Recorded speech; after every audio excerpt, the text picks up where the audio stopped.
Sallallahu ala Muhammad Sallallahu alaihi wasallam. Suatu kali Sayyidina Ali karramallahu wajhah bertanya kepada baginda Nabi sallallahu alaihi wasallam. Apa kata beliau? Ya Rasulullah, dullani ala aqrabit turuqi ilallah. Tolong tunjuk ajar aku jalan terdekat menuju Allah.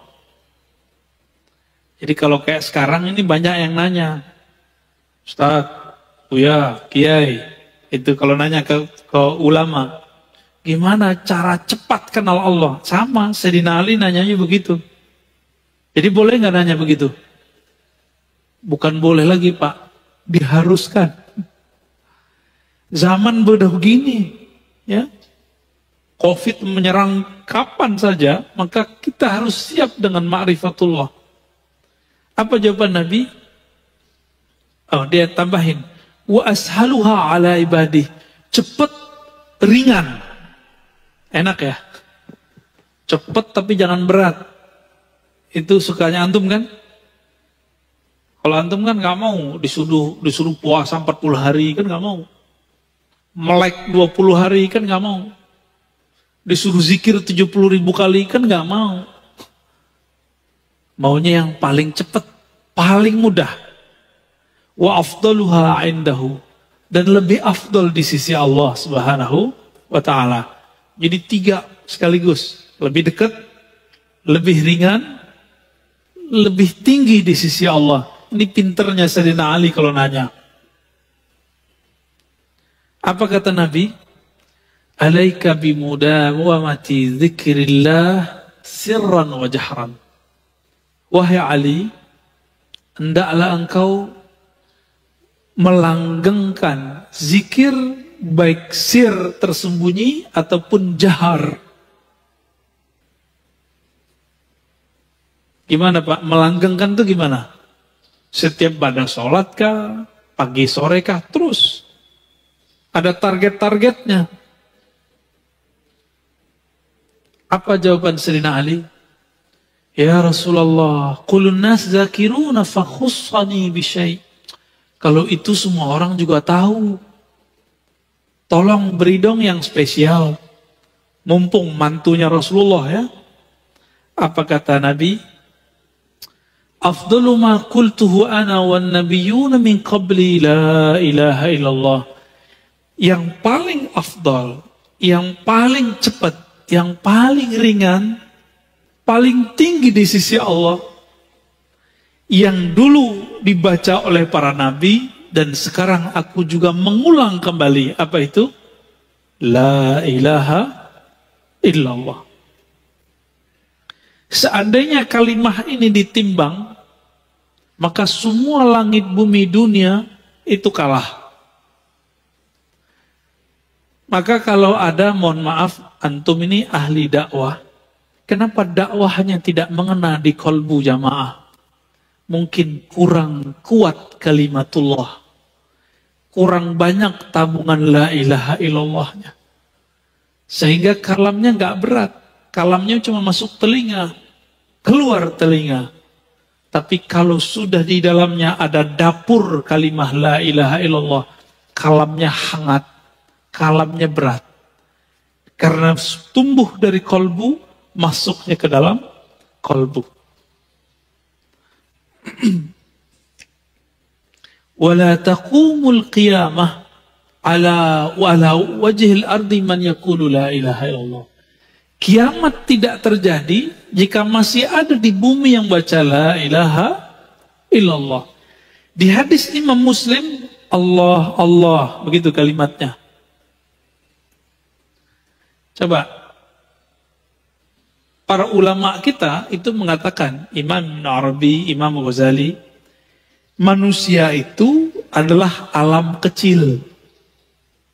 Sedangkan alam itu manusia besar. Manusia itu punya organ terpenting namanya jantung. Kalau jantungnya sehat, semuanya sehat. Jantungnya berdenyut. Kalau jantungnya udah gak berdenyut, mati. Oke. Denyut alam semesta yang membuat alam ini bisa bergerak, bisa bernafas, bisa bertahan belum kiamat sampai zaman ini hari, adalah jantung-jantungnya alam. Siapakah jantungnya alam? Qalbul alamin awliyaullah. Kolbunya alam semesta adalah kekasih-kekasih Allah. Yang kolbunya bergetar terus menyebut Allah, Allah, Allah. Ruhnya selalu mengatakan Antallah, Antallah. Lisannya selalu sibuk mengatakan La ilaha illallah. Jadi mereka ini Pak, itu yang disebut dalam surat Syura ayat 12. Lahu maqalidus samawati wal ard. Milik Allah lah ikatan langit dan bumi. Apa ikatannya? La ilaha illallah. Subhanallah. Alhamdulillah. La haula wa la quwwata illa billah. Allahu Akbar. Ini 5. Itulah yang dipakai, yang dibaca oleh malaikat pemikul aras. Jadi malaikat memikul aras itu kan ada 8. Benar. Disebutkan dalam surat Az-Zumar ya. 8. 4 di kanan, 4 di kiri. Itu zikirnya tadi. Lalu yang kelima, la haula walanya sama siapa? Itu ada pada qalbu wali. Kalau walinya mati, atau sudah nggak ada yang baca kalimah itu di bumi, itu tiang aras goyang. Itulah kiamat. Jadi nggak usah khawatir dulu, kiamat masih bisa diundur. Cuma ngundurnya nggak tahu Pak, bisa lama apa bisa cepet. Ya, saya ulangi. Kolbu, jantung itu organ terpenting tubuh manusia, benar? Kalau jantung rusak nggak tubuh? Jantungnya alam semesta siapa? Aulia Allah. Ini dia. Hadis sahih riwayat Imam Muslim, la taqumus sa'ah hatta la yuqalu fil ardi Allah, Allah. Tidak terjadi kiamat, kerusakan terbesar di alam semesta sampai tidak ada di bumi yang membaca Allah, Allah. Yang baca Allah, Allah lisan atau kolbu? Lisan atau kolbu? Sebenarnya lisan ini menerjemahkan isi kolbu. Jadi intinya ada pada kolbu.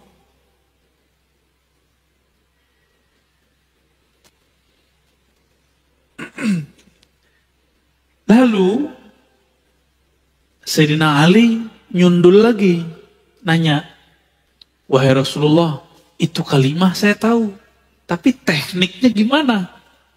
Itu pertanyaannya. Mumpung sama Nabi, berdua sama Nabi beliau. Apa kata Nabi? Ghammid ainaik wasma' minni la ilaha illallah. Pejamkan matamu lalu baca la ilaha. Wah, ini teknik talqin dalam thariqah. Maka dalam semua thariqah sufi itu mata mesti dipejam Pak kalau zikir. Itu bukan tidur. Jadi antum kalau pergi ke zawiyah-zawiyah, surau-surau, pesantren zikir, mereka merem itu bukan lagi tidur Pak. Merem itu lagi zikir. Cuma kalau yang di sini merem beneran tidur ini. Oh tidur kan? Gak apa-apa, biarin. Itu lagi programming.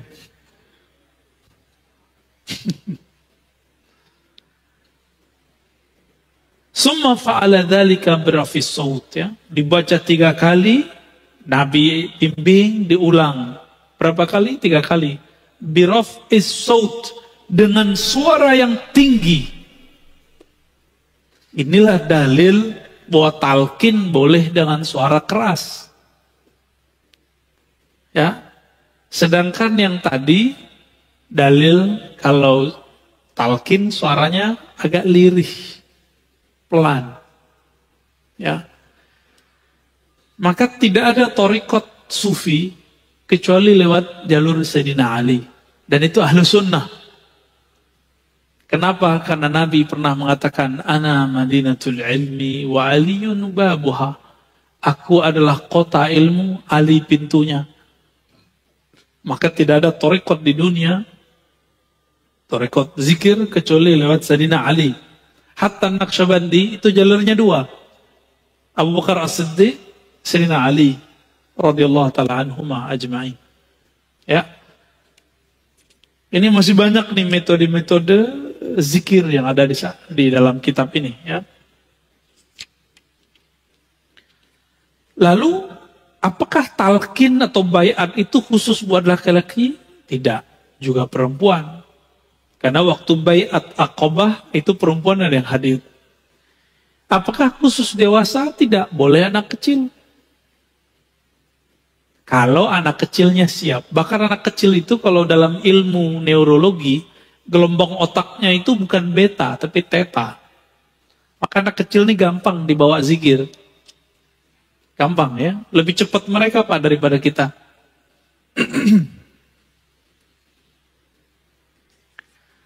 Oke, kira-kira itu kajian yang paling penting pada pagi ini. Pertama tentang syarat atau kriteria mursyid yang dicari ada 4. Kemudian apa yang kita ambil dari mereka? Saya mengatakan ada baiat, ada talqin. Namun di akhir zaman kalau ada baiat itu cuma tabarukan, ngambil berkah. Ngambil berkah aja. Jadi boleh nggak seorang mursyid ngambil baiat? Boleh, silakan, tapi tabarukan. Dalam hatinya harus mengatakan yang berhak ini adalah pewaris tunggal Nabi, yaitu Al-Imam Al-Mahdi. Dia cuma naib aja, cuma wakil. Ya.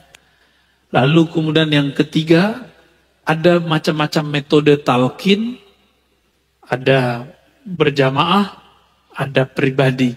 Nah, inilah yang kemudian tidak diwarisi oleh ahli fikih, tidak diwarisi oleh ahli akidah, tidak diwarisi oleh politisi. Ustadz politisi nggak bakal kenal ini kalau dia nggak pernah berthariqah. Yang tahu ini siapa? Ahli thariqat. Maka nggak mesti ustadznya nggak tamat Timur Tengah, nggak mesti kalau dia ke Timur Tengah nggak pernah ngambil talqin sama. Karena talqin itu dulu diambil oleh ulama kita di Mekah, di Madinah, di Hadramaut, Mesir, dibawa nyebar sudah ke negeri kita. Ya, alhamdulillah, maka tidak ada negeri wilayah di Nusantara kecuali wali-wali Allah dulu pernah menyebarkan talqin zikir la ilaha illallah. Jadi kenapa Bapak Saudara sahabat Allah, zikir-zikir kita kurang menyentuh kalbu? Karena belum pernah disuapi oleh ahlinya. Maka saya berharap carilah ahlinya, berguru kepadanya, ikuti metodenya. Jangan langsung suka-suka antum, Pak Kiai, talqin langsung dong. Gak bisa begitu. Dia punya metodologis, ikutin aja. Itu namanya adab berguru. Pak Kiai, saya kan sudah lama, langsung aja. Kalau kiainya tersinggungan, gawat Pak. Kamu cari aja guru yang bisa kamu buat suka-suka. Bisa digituin ntar sama kiainya. Ya. Jadi kita kalau berguru ada nanti adab-adabnya. Insya Allah nanti di pertemuan ke depan ada namanya adab terhadap guru dan sahabat. Insya Allah. Jangan tertipu dengan zikir-zikir kita. Zikir kita belum tentu menyelamatkan jika akidahnya tidak sahih. Jika husnuzonnya tidak ada. Ada karakter yang keempat, karakter malaikat. Malaikat itu Nabi kabarkan ketika Nabi ditanya, wahai Rasulullah, zikir apakah yang afdal? Nabi menjawab dengan berbagai redaksi. Ini redaksi yang paling menarik. Qulu subhanallah wa bihamdi. Bacalah subhanallah wa bihamdi. Inilah yang dibaca malaikat-malaikat yang tinggal di langit. Maka siapa saja yang berzikir, dia sedang menghidupkan karakter malaikat. Tapi hati-hati, malaikat itu tidak makan, tidak minum, tidak kawin. Kalau terlalu banyak mengasuh, mengambil nutrisi malaikat, nanti lupa sama istri, lupa sama anak, lupa makan, lupa kerja. Itulah yang terjadi pada orang yang jos zikir. Kalau tadi jos tasbih, jos bayar, kalau ini jos zikir, ya zikir. Ini yang terjadi pada orang thariqat yang kemudian dia lupa kepada istrinya, lupa kepada dirinya. Dia asik cuma dengan makanan rohaninya, makanan malaikatnya, zikir, zikir, zikir, zikir. Paham maksudnya? Ini versi Imam Ghazali. Ada versi yang lain, versi Nur Muhammad. Di dalam diri manusia ada sisi Nur. Nur ini yang akan menyatukan semuanya, yang akan membuat yang tadi menjadi insan yang kawin, insan yang proporsional. Dia tahu kapan saat zikir, kapan saat dakwah, kapan saat tasbih, kapan saat bayar, kapan jaulah, kapan khuruj, kapan dukul. Dukul ada dukul yang sudah menikah. Baik, Bapak saudara yang makan Allah, Nabi sallallahu alaihi wasallam yazkurullah ala kulli ahyan. Setiap saat beliau ingat kepada Allah Subhanahu wa ta'ala. Dengan apakah beliau ingat? Aisyah tidak mengatakan Nabi setiap saat baca nama Allah, tapi qalbunya senantiasa merasa dipandang oleh Allah Subhanahu wa ta'ala. Ruhnya selalu merasa memandang Allah Subhanahu wa ta'ala. Disebutkan dalam hadis qudsi, Allah mengatakan, Ana ma'ahu idza dzakar. Jika hambaku sebut-sebutlah, ingat-ingat aku selalu bersamanya. Sebenarnya Allah selalu bersama kita. Kita yang tidak sadar bahwa Dia bersama kita. Maka kapankah orang disebut berzikir jika dia sadar Allah bersama dia? Itulah zikir yang tinggi. Ini yang disebut zikir ma'iyah, zikir kebersamaan bersama Allah Subhanahu wa ta'ala. Apa makna ayat fazkuruni azkurkum? Ingatlah aku ingat engkau. Apakah kita lebih dahulu ingat Allah, lalu Allah ingat kita? Betapa tidak sopannya hamba yang baru tercipta merasa lebih dahulu mengingat Allah yang mencipta. Allah itu qadim, lebih awal. Dia telah menetapkan dia ingat kita atau tidak. Sekali Allah ingat kita, dia ingat kita selama-lamanya. Tapi jika sekali kita ingat Allah, kita lupa lagi selama-lamanya. Itulah perbedaannya. Maka kapan saat Allah ingat kita? Saat kita mengingatnya. Maka sebutlah nama Allah. Sebenarnya sebelum kita sebut namanya, Dia telah menyebut-nyebut nama kita. Itulah makna hadis qudsi. Man dzakarani fi mala'in dzakartuhu fi mala'in khairun minhu. Siapa yang sebut-sebut nama aku di kelompok, di keramaian, aku akan sebut dia di keramaian yang lebih baik dari mereka, yaitu keramaian malaikat, atau keramaian aulia, atau keramaian syuhada, atau keramaian para anbiya. Dalam hadis disebutkan itu para malaikat. Berarti bisa jadi nabi, wali. Ada zikir tapi tidak menyebut. Namanya zikrul mahabbah, zikir cinta. Zikir cinta dimulai dari kenal. Man arafa nafsahu faqad arafa rabbahu. Bukan hadis, tapi perkataan Yahya bin Mu'adz al-Razi. Siapa yang kenal dirinya, kenal Allah. Berkata Imam Ibn Qudamah, man arafa qalbahu arafa rabbahu. Siapa yang kenal kalbunya, dia akan kenal yang membolak-balik kalbunya. Seberapa jauh kita kenal kalbu, sejauh itulah kita kenal yang membolak-balik kalbu. Kalbu kita berubah-ubah setiap saat, benar? Hari ini soleh, pulang-pulang buka handphone belum tentu lagi soleh. Jujur saja kepada Allah, oh kita ini makhluk yang paling munafik.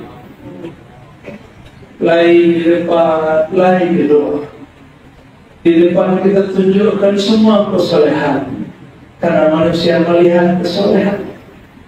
Tapi ketika kita berdua hanya dengan Allah, kita tidak malu kepada Allah SWT. Ini yang dikatakan Al-Hasan Al-Basri. Apa kata beliau? Orang munafik itu merasa tidak munafik, tapi orang mukmin merasa dirinya setiap hari munafik. Karena dia merasa matanya tidak selamat setiap saat, telinganya tidak selamat setiap saat, tangan kakinya, kemaluannya, hasratnya tidak selamat setiap saat. Kita berperang dengan diri sendiri lebih berat daripada berperang dengan syaitan. Syaitan itu cuma provokator. Dia lemah, kata-katanya lembut, tapi sangat berhitung. Semuanya kalah dengan dirinya, bukan dengan syaitan. Maka jika kita kalah, jangan salahkan syaitan. Ikutilah baginda Nabi Adam. Ketika dia terusir dari surga, dia katakan, Rabbana zalamna anfusana. Ya Allah, yang salah bukan iblis, yang salah Adam. Jika terjadi perpecahan, jika terjadi kerusakan, jangan katakan si fulan, Anda telah menjadi pewaris iblis. Yang berpecah itu iblis, yang suka menghasut itu iblis, yang suka menyalah-nyalahkan itu iblis. Ini namanya karakter iblis. Iblis yang pertama merasakan kami yang lebih berhak. Iblis yang pertama mengatakan ada khairun minhu, kami lebih baik. Iblis yang pertama hasad kepada Adam. Iblis yang pertama merasa dirinya lebih baik daripada Adam. Maka kita dulu begini, mohon maaf jika saya lebih tinggi duduknya, bukan berarti saya lebih mulia dari antum semua. Allah yang lebih tahu isi kalbu kita semua. Sahabat-sahabat yang mulakan Allah, Nabi SAW mengatakan, wadidtu, aku rindu an ara ikhwani, untuk melihat saudara-saudara. Apa kata para sahabat? Ya Rasulullah, alasna ikhwan, bukankah kami ini adalah saudaramu wahai Rasul? Apa kata baginda Rasul sallallahu alaihi wasallam? Antum ashabi, kalian sahabatku. Ikhwani man amana bi wa lam yarani. Sahabatku adalah orang yang tidak pernah bertemu aku, tapi dia percaya kepadaku. Semoga kita termasuk daftar ikhwan Rasulullah SAW. Lalu Nabi mengatakan, ana faratuhum al-hawd. Nanti aku lebih dulu menunggu mereka di telaga al-hawd. Aku nanti akan berikan setiap sahabat-sahabatku dan saudara-saudaraku satu gelas. Aku berikan minum kepada mereka yang kelelahan di padang mahsyar. Betapa indahnya hidup, betapa mulianya Rasulullah Sayyidul Alamin menghidangkan air paling segar di alam semesta, telaga Al-Haud. Wa man syaribahu lam yazma' abadan. Siapa yang meminumnya tidak akan pernah kehausan lagi sampai nanti. Lalu untuk apa ahli surga minum khamar di surga, minum laban di surga, susu? Untuk apa mereka minum madu di surga, mineral di surga? Itu hanya hobi. Mereka sudah kenyang, sudah puas dengan telaga Al-Haud baginda Nabi Muhammad SAW. Para sahabat bertanya, wahai Rasulullah, bagaimana cara engkau mengenal kalau itu ikhwanmu kan engkau tidak pernah bertemu? Sahabat masih berpikir Nabi ini manusia biasa. Apa kata Nabi SAW? Aku mengenal mereka dari Hurran Muhajjalin. Dalam riwayat yang lain dikatakan, wahai sahabatku, jika engkau punya hewan onta, jika engkau punya kendaraan kuda, manakah cara engkau mengetahui bahwa kuda ini kudamu bukan kuda sahabat? Mereka mengatakan, kami mengetahuinya karena ada satu bekas putih atau bulu putih di bagian kepala atau di bagian tertentu di badannya. Maka Nabi mengatakan, wahai sahabat, nanti aku akan mengenal ikhwanku karena di wajahnya ada asar wudu, ada bekas berwudu. Maka saya mengimbau semuanya, mari hidupkan dawamul wudu, dawamkan wudu, senantiasa berwudu. Jika bekerja di kantor, kita pakai sepatu, sebelum pakai sepatu wudu. Nanti jika batal berwudu, nanti sepatu cukup diusap, jangan diguyur. Sepatu kok diguyur, jangan dicopot, tidak usah, cukup diusap. Jika sholatnya pakai kaos kaki masih sah, tidak perlu lagi berwudu.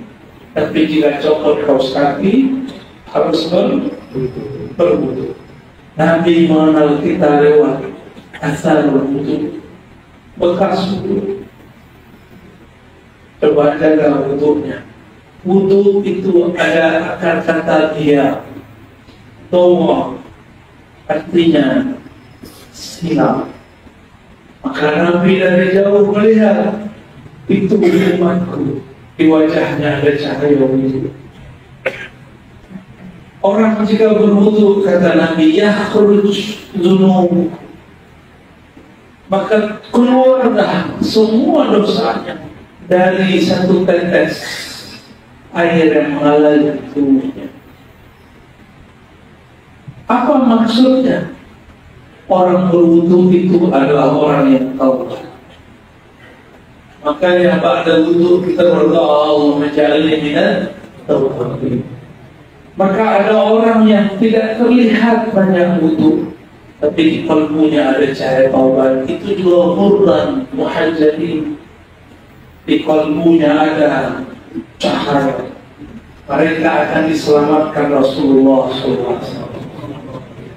Jika kita datang dengan pemimpin alam semesta, beranikah malaikat hisab menghisab kita?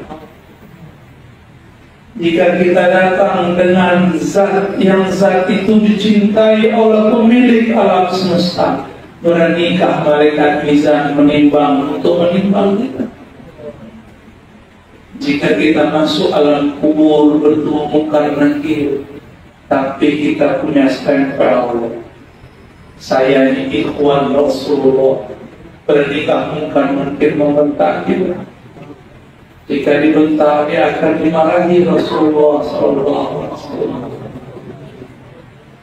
Tidak usah jauh-jauh, yang sudah pernah urus ke luar negeri, disambut oleh pemimpin negeri atau orang yang bertua di satu negeri, kita tidak perlu lewat imigrasi, benar kan? Langsung jalur khusus, itu baru di dunia.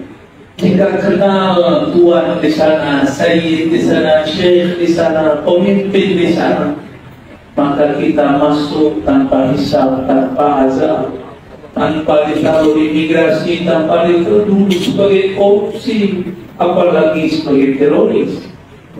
Ya, saya sampaikan kepada teman-teman para pemimpin negeri, jemaah tabligh jauh dari teroris. Mereka mengharamkan ahbabnya untuk bicara politik, benar. Mengharamkan ahbabnya bicara ikhtilaf, siasat. Maka barakallahu fikum, siasat antum ternyata sangat halus. Siasat meramaikan masjid, siasat juga, tapi bukan siasat yang salah. Apa kata Nabi? Ana sayyidu waladi adam yawmal qiyamah. Yang faham sir hadis ini, hadis Bukhari, akan paham kenapa kita perlu kenal Nabi. Kenal orang yang kenal Nabi, kenal orang yang membawa ajaran Nabi. Akulah sayyid, akulah pemimpin, akulah raja manusia di akhir ketika di padang mahsyar. Maksudnya apa? Jika kalian punya salam kepadaku, aku selamatkan kalian. Jika kalian sudah berkirim rindu kepadaku, aku akan jemput kalian. Jika kalian ikuti sunnahku zahir dan batin, aku akan jamin kalian. Itu makna hadis. Nanti Rasulullah sendiri yang menjemput kita. Amin ya Rabbal alamin. Wassalatu wassalamu alaika ya Sayyidina ya Rasulullah. Mohon menjadikan kami yang hadir ini wahai baginda Rasul, orang yang kau jemput langsung tanpa hisab, tanpa azab, tanpa kami disiksa ya Allah, tanpa kami diperiksa ya Allah. Jadikan kami bersama bayang-bayang Nabi-Mu ya Allah. Jika kami tidak dapat memegang tangannya ya Allah, jadikan kami memegang tangan orang yang memegang tangannya ya Allah. Ya Allah, jika kami tidak dapat memandangnya di dunia, jadikan kami mendapat karamah, dapat kemuliaan memandangnya pada mahsyar sana. Ya Allah, isfa'alana bisyafa'atil Rasul. Jadikan kami yang mendapatkan syafaat Sayyid Yaumul Qiyamah, penghulu kami di hari kiamat. Al-Fatihah.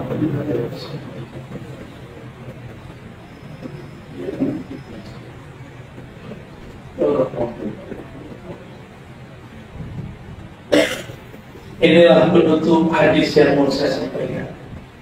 Nabi bersabda,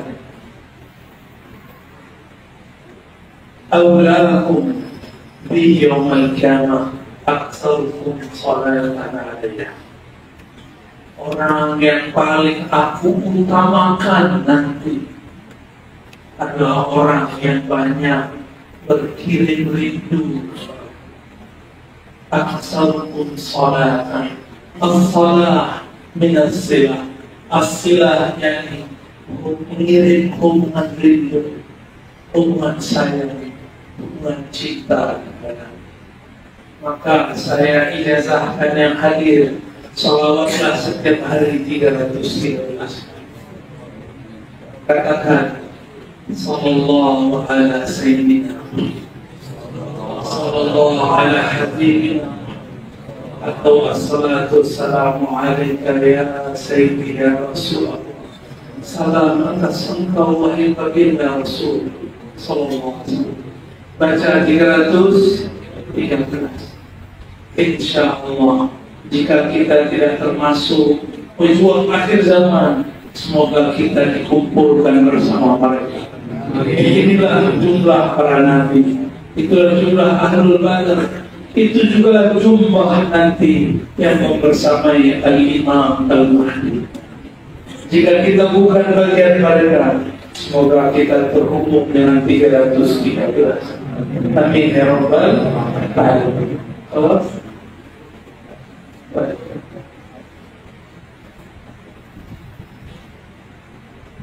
Baik. Bolehkah kami ingin tahu wasilah Buya siapa nama rohani kami. Nama rohani yang tahu cuma Bapak rohani. Saya bukan Bapak rohani, tapi saya diberikan ilmu metodologi. Bapak rohani punya pewaris. Pewarisnya wali-wali besar. Kadang-kadang saya diizinkan bertemu beliau. Jika Allah izinkan, saya mintakan nama rohani itu. Ya. Kumpulkan namanya semua, nanti dicatat, kirimkan ke Liban, pakai ditulis yang bagus. Nanti kita mintakan jika saya bertemu beliau. Ya, insya Allah. Tulis bagus-bagus, ya. Tulis bagus-bagus, penting yang bagus, besar-besar, pakai bin atau bin. Nama rohani itu adalah nama hadiah dari wali-wali Allah. Kalau kita berdapat nama hadiah, seperti kita mau naik pesawat tidak punya nama, bisa berangkat? Kita mau pergi ke luar negeri, mau kurus, nggak punya paspor, bisa berangkat? Maka nama rohani itu sama dengan paspor masuk alam barzakh. Ilmu ini ilmu bid'ah, bukan. Nama rohani dalilnya adalah surat Shaf ayat 6 yang mengkhabarkan nama rohani baginda Rasulullah SAW adalah Ruhullah Isa. Karena dia Ruhullah, dia tahu nama yang memberikan nama dia. Siapa yang memberikan nama Sayyidina Isa? Itulah Abu Ruh, itulah Ummur Ruh. Abu Ruh Sayyidina Muhammad. Nama rohani Rasulullah adalah Ahmad. Inni mubashirun bi rasulin ya'ti min ba'di ismuhu Ahmad. Aku mengabarkan kepada kalian mengenai ada seseorang yang akan muncul di akhir zaman, namanya Ahmad.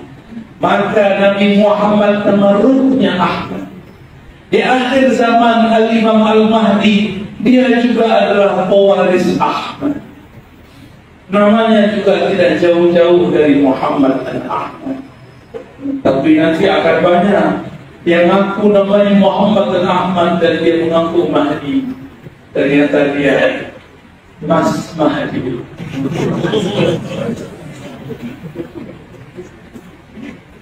Nanti mungkin bisa lewat aku atau siapa saja.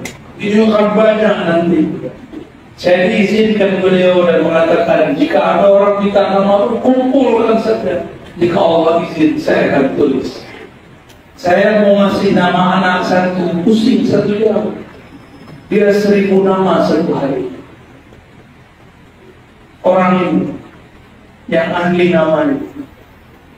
Nama itu adalah percikan dari nur Nabi Muhammad. Nur itu ada karakternya. Jika di karakternya pemurah, biasanya bernama Karimah.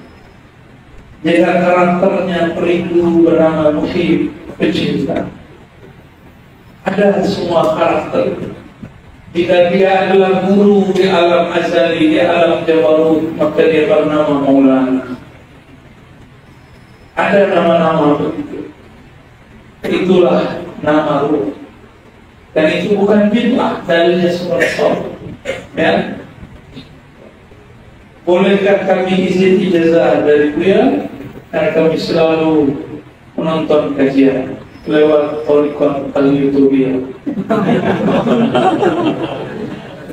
Itu saya nambahkan lewat YouTube. Saya izinkan semua yang hadir untuk mengamalkan apa yang saya sampaikan di YouTube. Jangan salah, YouTube-nya YouTube yang asli, yang sahih. Untuk pribadi. Mungkin ke depan saya buat Ar-Razi yang official supaya orang tidak susah cari. Karena banyak juga yang ngaku-ngaku Ar-Razi di situ.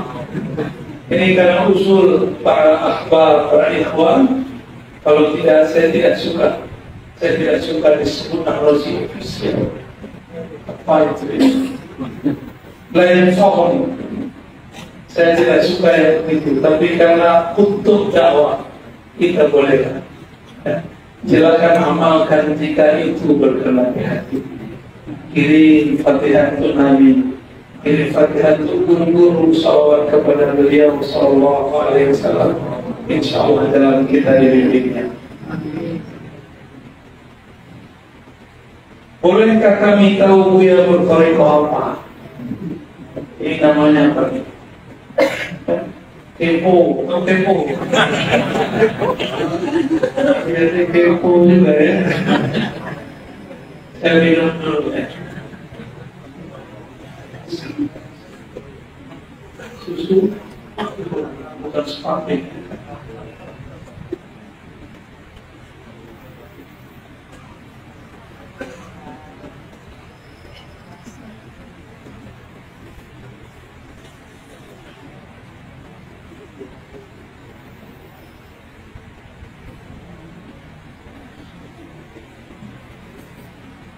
Saya di masa kecil belajar Thariqah Samaniyah Al-Qadiriyah Al-Khalwatiyah, 3 thariqah sekaligus dari seorang syekh namanya Abuya Al-Hasan Al-Basri. Tapi beliau juga mursyid thariqah Naqsyabandiyah Qadiriyah. Tapi beliau wafat. Saya lanjut ngaji kepada guru saya lain, belajar di thariqah yang hampir sama. Lalu saya berikut suluk Riyadhah 40 hari, suluk thariqah Naqsyabandiyah Khalidiyah. Thariqah Khalidiyah Naqsyabandiyah itu mencakup 5 thariqah: Kubrawiyah, Khistiyah, Qadiriyah, Mujaddidiyah. Itulah yang disebut Naqsyabandiyah Khalidiyah. Lalu saya ikut thariqah yang lain, thariqah anti thariqah. Ada juga dulu, tapi saya udah nggak usah sebut namanya. Thariqah yang membid'ahkan thariqah saya lama. Saya juga ikut dulu, padahal sudah sulung 40 hari. Masih bisa nyerempet-nyerempet. Tapi yang 40 hari itu saya tidak bisa lupakan. Kami kurangi makan, kurangi minum. Kami cuma berkhawat 3 orang, satu di sudut, satu di tengah, satu di sudut. Cuma 3 orang. Kami kurangi tidur, kurangi makan, perbanyak zikrullah, perbanyak. Saya hafal surat Sajadah di sana. Ya, jadi waktu Maulana Imam tadi baca, ya, Imam, saya langsung terkenang waktu saya dulu umur 13 tahun menghafalkan sajadah setiap ada asal. Menghafal tak perlu menghafal, cuma baca. Karena dibaca 40 hari, setelah 40 hari saya hafal sendiri. Nih, Bapak Ibu yang otaknya sudah mulai melempem, tidak usah menghafal, baca aja sering-sering. Lama-lama untuk hafal. Tapi istiqomah 40 hari surah An-Naba. Setiap pada subuh atau pada asar, nanti lama-lama hafal. Nanti bingung sendiri, imam baca ruku kita tahu terusan. Di masa-masa itu saya belajar zikir khafi, zikir pejamkan mata 3 hari kunci. Menjadikan nama Allah di dalam qalbu, getarkan nama Allah, iza zikirullah wajilat qulubuhum. Disebut nama Allah, qalbu bergetar. Disebut nama Allah bergetar, lama-lama menjadi lembu, menjelang tidur. Itulah bekal saya supaya bisa pulang balik. Karena sudah ikut ajaran anak-anak, saya balik. Kalau karena berkah zikir khafi. Dalam riwayat Imam Baihaqi dikatakan sebuah athar, khairul rizqi ma yakfi wa khairul dhikri ma khafi. Sebaik-baik zikir yang cukup, bukan yang banyak. Banyak tidak cukup sama aja. sebaik-baik zikir yang tersembunyi. Pencinta selalu ingin punya rahasia dengan kekasihnya. Zikir hobi adalah mahar rahasia antara hamba sang maha kekasih Allah Subhanahu wa ta'ala. Itulah pegangan Kiai Muzairun, itulah pegangan Maulana Ilyas, Maulana Zakaria. Beliau belajar zikir hobi di kolbu. Cuma mungkin karena beliau sibuk ta'lim, tidak sempat mengajarkan zikir hobi. Setelah saya kemudian dewasa, saya belajar Tariqat Qadiriyah dan Naqsyabandiyah. Kemudian belajar lagi Tariqat Asy'ariyah. Lalu guru saya mengatakan, guru saya yang salah satu yang wali, kamu itu Syazili, bukan Naqsyabandi. Tapi saya bernaqsyabandi, iya, itu Tariqat Naqsyabandiyah, tapi rohani mendekat dengan Syazili. Saya pikir-pikir, saya tolak. Bahkan saya ziarah ke kubur Bahadir Shah Naqsyabandi di Uzbekistan. Saya datang, biasanya kalau saya datang ke satu kuburan, ada terasa kontak batin, harum gitu. Ini tidak ada. Seakan-akan beliau bilang, saya sedang sibuk dengan anak-anakku yang lain. Engkau bukan anakku. Disitulah mulai saya kemudian mempertanyakan, bagaimana nasib sanad thariqat yang diijazahkan guru kepada saya. Oh, ternyata saya dapat thariqat nafsiyahnya, bukan terdapat thariqat ma'rifat. Saya pikir-pikir lama, ternyata umur 10 tahun saya sudah ngaji hikam. Umur 15, 16 saya mutalaah dan mulazamah ngaji hikam kepada guru saya. Hikam itu thariqahnya Syaziliyah. Maka ketika bertemu dengan seorang guru Syekh Abdul Rahman Azhari, saya ditalqin dan diberikan ijazah thariqah Syaziliyah. Kami cuma temu beberapa kali, tapi rasanya saya dibimbing selama bertahun-tahun. Lalu setelah itu saya ketemu lagi mursyid yang lain, mursyid yang dia dekat dengan Sayyidina Baliyah, yang berguru kepada Nabiullah Khidir. Tapi orangnya misterius, seperti Nabi Khidir ditemui Nabi Musa, misterius. Kadang begini, kadang begitu. Kalau kalbu ini kurang husnuzan, kita akan suuzon kepada beliau. Nabi Musa tidak sabar ketemu Nabi Khidir. Sudah ketemu tidak sabar bantah Nabi Khidir, benar kan? Maka jangan salahkan antum nanti kalau ketemu wali-wali Khidiriyah, pasti akan ingkar. Maka jangan minta aneh-aneh. Cukup ketemu wali-wali biasa dulu. Jangan minta ketemu Nabi Khidir dulu, takut malah ingkar dia. Siap? Halas? Halas. Saya rasa cukup ya. Jadi sekarang thariqah saya thariqah apa? Semua thariqah yang bersambung kepada Nabi, itulah thariqah saya. Maka saya cinta kepada semua ahli sufi. Saya cinta kepada semua orang bersanad kepada Rasulullah SAW. Di kolbu ini sudah tidak ada lagi sekat-sekat thariqah. Semua thariqah adalah thariqah. Semua mursyid adalah mursyid. Semua murid adalah sahabatku. Mari cintai semua orang walaupun berbeda. Wassalamualaikum warahmatullahi wabarakatuh. Saya salam. Oh, bagi kumpul dulu.